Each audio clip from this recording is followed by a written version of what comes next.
Con la llegada del general Perón al poder en 1946, la industrialización recibió un gran impulso. La industria liviana prácticamente alcanzó la frontera de su desarrollo y hubo un proceso de transformación muy importante en lo económico y lo social, aparte de un proceso distributivo del ingreso que amplió el poder adquisitivo de sectores mayoritarios de la sociedad. Fue una transformación sin duda muy positiva. Lamentablemente se produce el golpe de Estado de 1955 y con el golpe de Estado en un primer momento parecería que se va a volver atrás en lo que se había logrado, pero de algún modo el mismo proceso político fue sosteniendo una cierta inercia del proceso de industrialización.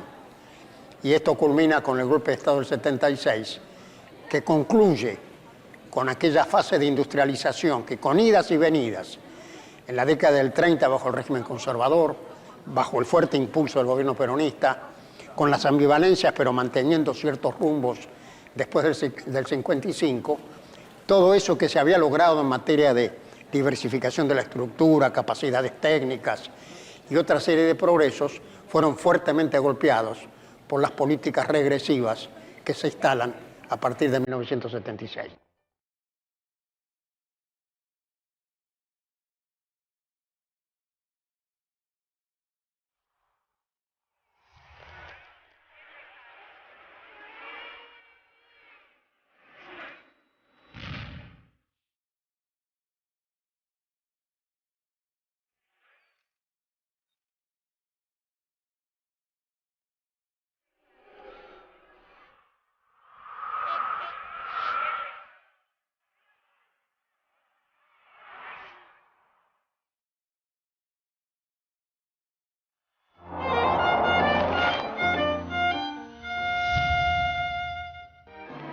...16 de junio de 1955...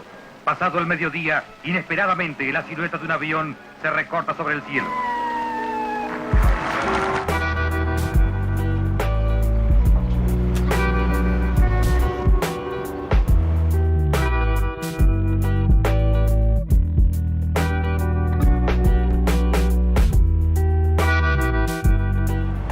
Hola, ¿qué tal, Aldo? Hola, ¿qué tal, Marcelo? ¿Cómo está? El Ministerio de Economía. Conoce este edificio, ¿no? Yo ocupé el despacho de Economía y Trabajo, después de haberme desempeñado en obras públicas. Fue un periodo realmente muy rico, con muchos problemas, pero una gran experiencia. Es increíble, todavía puede observarse en las paredes las marcas del bombardeo de 1955. Así es, el testimonio de la violencia que imperó tantas veces en la vida política argentina y que afortunadamente hemos superado. 3 meses después de ese episodio se produjo la caída del gobierno del general Perón. La primera bomba sobre la Casa de Gobierno. La destrucción cae sobre la plaza. El terror la sobrevuela a pocos metros y la recorre con la fuerza de los devastadores. Lonardi hizo su entrada en Casa de Gobierno. Los atributos presidenciales iban a serle entregados al general Lonardi por los abanderados de 3 institutos de las Fuerzas Armadas. A bordo del crucero General Belgrano llegó el jefe de la Marina de Guerra en operaciones, contraalmirante Isaac F. Rojas, que tan fundamental participación tuviera en la Revolución Libertadora. Aldo, la autodenominada Revolución Libertadora a partir de 1955 abre un periodo bastante complejo de la vida política y social de la Argentina, ¿no? Con proscripción del peronismo, con la intervención de los sindicatos, ¿no? Que va a condicionar un poco el desarrollo social y político en los años siguientes, ¿no? Sin duda. A partir de allí, el gobierno de facto convocó las elecciones de febrero del 58, el radicalismo fue dividido, la Unión Cívica Radical Intransigente ganó en todo el país la presidencia y todas las gobernaciones, y allí comienza el intento de Frondizi de resolver el tema de la fractura política por la proscripción del peronismo y restablecer un mínimo de poder estatal para hacer la política, digamos, de ordenamiento social para resolver esa fractura tan profunda en la sociedad argentina. Y hubo un acuerdo previo entre Perón y Frondizi que de algún modo va a condicionar la política económica inicial. Desde luego, Frondizi, por su tradición política del radicalismo, digamos, progresista, tenía una fuerte inclinación por lo social y por lo tanto con la legitimación del poder político y la participación, en definitiva, del peronismo en un sistema realmente democrático. pero el manejo del corto plazo era extremadamente complejo, porque había que administrar la coyuntura frente a los planteos militares, así que fue un ejercicio realmente muy difícil el que le tocó al presidente Frondizi. El desarrollismo es un conjunto de ideas económicas originadas principalmente alrededor de la CEPAL, la Comisión Económica para América Latina de las Naciones Unidas. Estos teóricos plantearon que los países subdesarrollados no debían quedarse en la exportación de productos primarios del agro, sino que necesitaban impulsar sus industrias de base, petroquímica, siderurgia, metalurgia, a fin de abastecer al país de los bienes industriales que necesitaba y limitar la dependencia externa.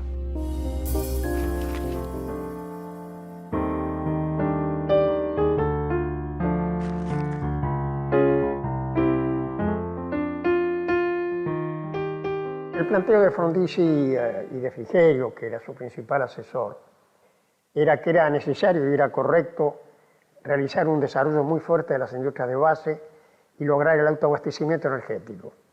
Y la idea era que era muy difícil movilizar el ahorro interno por una serie de restricciones del sistema y que entonces había que usar el aporte de capital extranjero para la reforma estructural, lo cual marca una diferencia muy importante con la apertura incondicional, donde lo de afuera es igual que lo de adentro. No, aquel era una política de expansión de inversiones en las condiciones dadas con capital extranjero para la reforma estructural. De todas maneras, era una política por esa apertura al capital extranjero, naturalmente polémica. Y comienzan a llegar grandes empresas en sectores específicos, ¿no? En el sector automotriz, en las petroquímicas, en la explotación de petróleo, en empresas metalúrgicas. Una inserción de la inversión extranjera distinta a la del modelo primario exportador, porque en aquella época la inversión era en ferrocarriles, bancos, frigoríficos, es decir, todo lo que estaba ligado, toda la cadena de comercialización de la economía primera exportadora. Esta ola de inversiones fue en el sector industrial.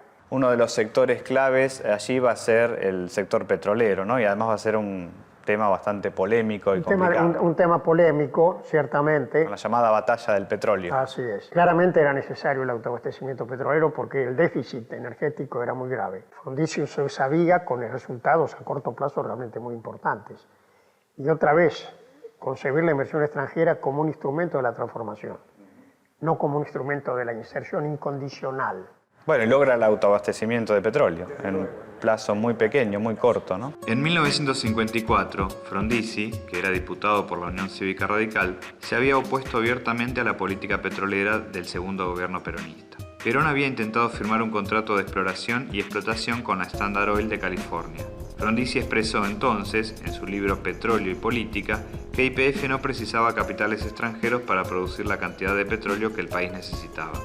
Pero en 1958, contra todo lo que había sostenido antes, Frondizi permitió el ingreso de grandes empresas extranjeras petroleras a la Argentina. La Pan American Oil, Shell, ESO. Estas empresas tenían libertad de importar todo lo que necesitaran para la explotación sin pagar impuestos, maquinaria, insumos, etc.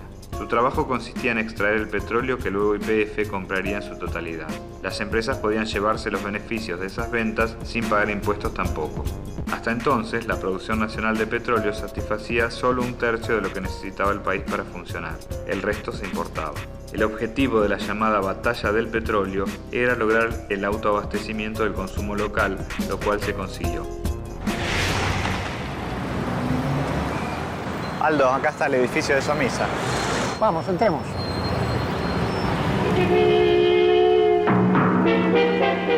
Somisa cumple sus bodas de plata con una alianza de acero con el país, trabajando activamente en el plan 2.500.000 toneladas, creciendo para apoyar decididamente el autoabastecimiento nacional de acero. Somisa no descansa, se expande, porque Somisa es industria de industrias.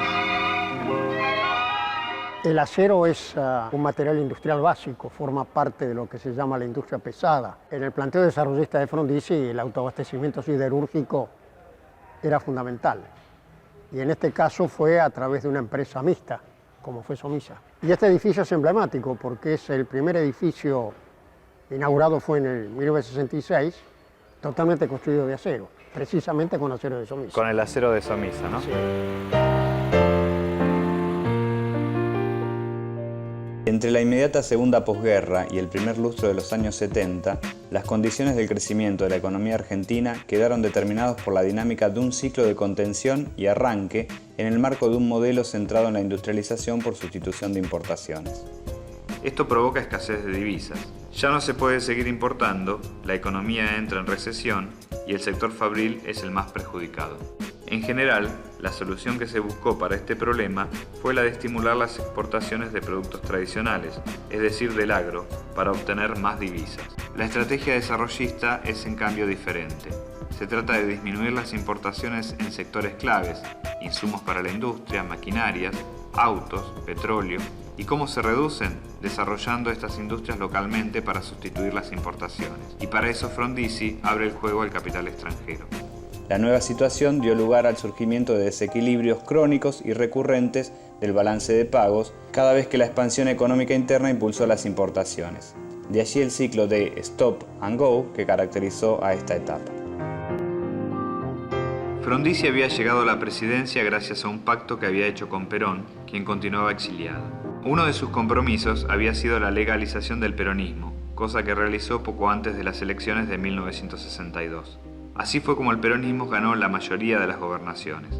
Los militares presionaron al presidente para que anulara las elecciones y Frondizi intervino 8 provincias. Pero no fue suficiente. En medio de una crisis económica provocada por desequilibrios en la balanza comercial, en marzo de 1962, los militares deponen a Frondizi y lo reemplazan por el presidente del Senado, José María Guido. Arturo Illia llega a la presidencia con apenas el 20% de los votos, ya que el peronismo continúa proscripto y gran parte de sus seguidores vota en blanco. Illia debe atender varios frentes, el radicalismo está dividido y los militares lo presionan constantemente, a pesar de que mantienen también una fuerte disputa interna.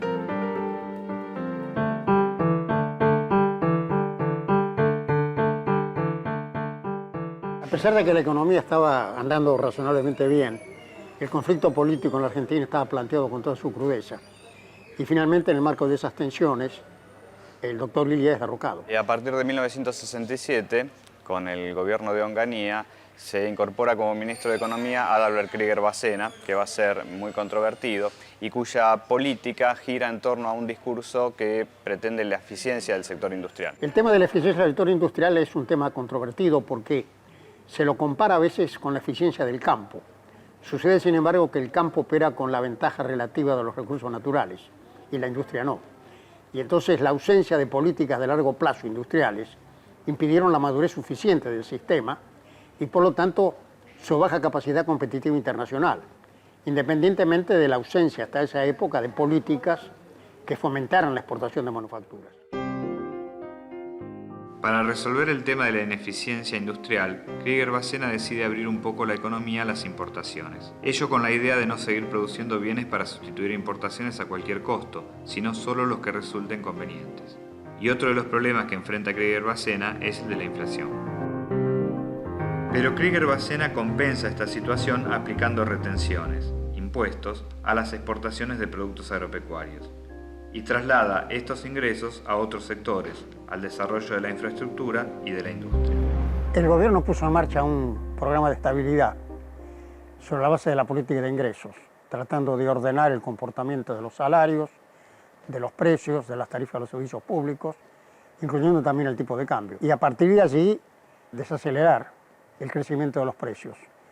Uno de los problemas que soportó el programa fue que hacia el final del mismo, se instaló la crisis ganadera, con un aumento muy fuerte de los precios de la carne, que introdujeron un fuerte factor de inflación al final del periodo. Y también se aplica una devaluación, en este caso diferente a las anteriores, que se va a denominar compensada.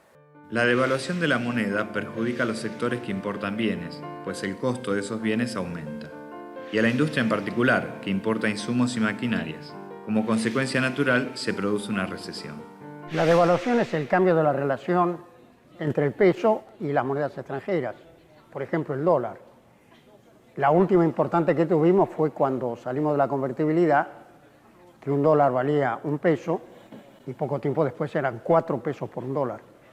Ese es un fenómeno que provoca consecuencias importantes en los precios internos, en la distribución del ingreso, y en la Argentina la sucesión durante tanto tiempo de devaluaciones, algunas muy dramáticas, forman parte del desorden que predominó en la economía argentina durante un tiempo tan prolongado. Para ayudar más al sector industrial, Krieger-Bacena disminuye los impuestos a las importaciones y a las empresas que pueden exportar sus productos. De esta manera, el sector fabril se encuentra compensado frente a la devaluación. Como parte del plan de eficiencia del sector fabril, el gobierno cierra algunas empresas muy viejas y obsoletas e interviene para rescatar otras. Es el caso de los ingenios tucumanos, de Siam o la Cantábrica. Muchas de ellas terminan en manos del Estado. No obstante, las políticas de Krieger-Bacena tienen mucho impacto a nivel social y son resistidas por gran parte de los trabajadores.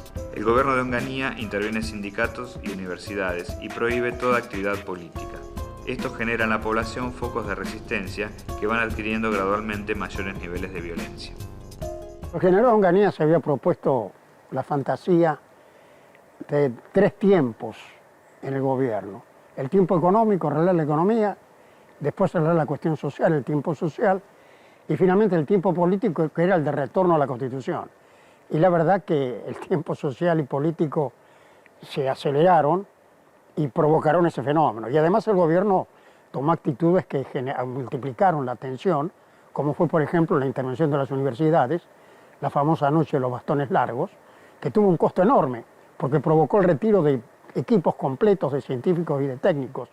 Yo mismo había ganado la titularidad de la Cátedra de Política Económica Argentina 3 meses antes y renuncié con una gran cantidad de profesores. Entonces, las tensiones fueron realmente cada vez mayores y finalmente culminaron no solo con la terminación de la experiencia que condujo Krieger-Bacena en economía, sino también con el mismo gobierno de Onganía. Durante su breve mandato, Levingston intentó crear un movimiento político propio, mientras implementaba una política de fuerte corte nacionalista. Para esto tomó distancia del hombre fuerte de la llamada Revolución Argentina, Alejandro Lanusse, quien terminó por deponerlo a 9 meses de su asunción.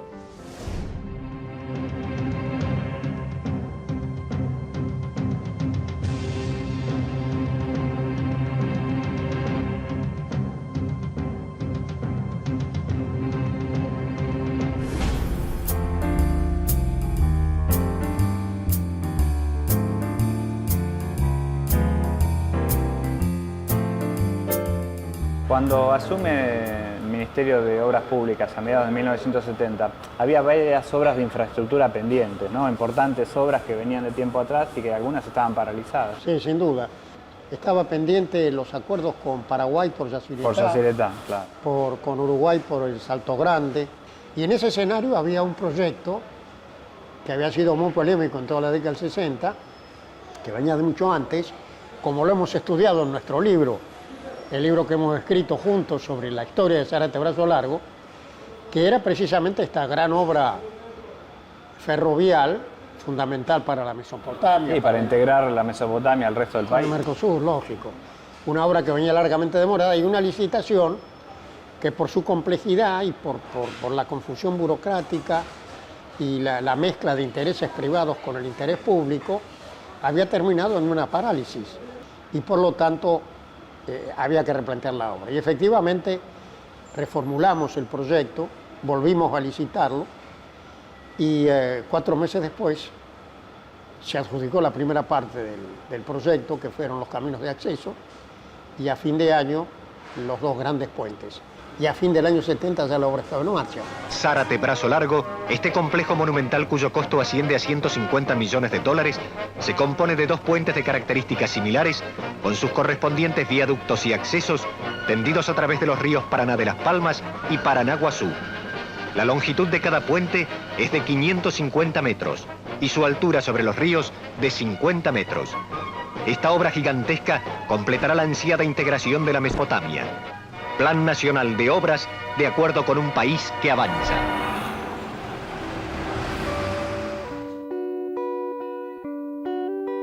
Buenas tardes. Buenas tardes. Por favor, ¿a qué distancia está el puente? El puente Brazo Largo, próximo a cruzar, el segundo puente a 30 kilómetros. Muchas gracias. Buenas tardes. Buenas tardes. La política de Aldo Ferrer como ministro de Economía es de total apoyo al capital nacional. Propone utilizar el poder de compra del Estado para impulsar las empresas locales. Para eso se arma el Banco Nacional de Desarrollo, con el fin de dar créditos a la industria local. Era un momento en el que, para dejar de depender de los insumos industriales importados, había que impulsar grandes empresas con economías de escala, como celulosa y papel, aluminio, siderurgia, petroquímica. Para eso había que armar fondos específicos. No eran empresas estatales, pero el Estado tenía una participación importante. Son los últimos proyectos importantes de industrialización en Argentina hasta la actualidad. La ampliación de Dálmine, de Acindar, Somisa, Aluar, Papel Prensa, Petroquímica General Mosconi, Petroquímica Bahía Blanca. Proyectos grandes que son lentos y que va a recoger el peronismo de 1973. Lo notable de todo el periodo es que pese a esta gran conflictividad política, la economía argentina tiene un desarrollo relativamente moderado, pero bastante bueno, al menos entre 1964 y 1974. Es la etapa de oro del desarrollo industrial de la Argentina, sobre todo en el sector industrial, ¿no? Sí. Donde las exportaciones industriales van acompañando las exportaciones tradicionales, hay una mayor integración del sector industrial y algunos avances tecnológicos también importantes, ¿no? Sí, algunos desarrollos muy fuertes, la energía nuclear. Realmente es un hecho asombroso, como acabamos de ver, que en el marco de esa conflictualidad política, social, en el marco de gobiernos de facto, la economía mantuviera un impulso importante. Habían comenzado a madurar inversiones anteriores, sobre todo del periodo de Frondizi, y la economía estaba realmente en las vísperas de dar el salto a la formación de una economía industrial avanzada. Eso, como después veremos, se frustró en el 76.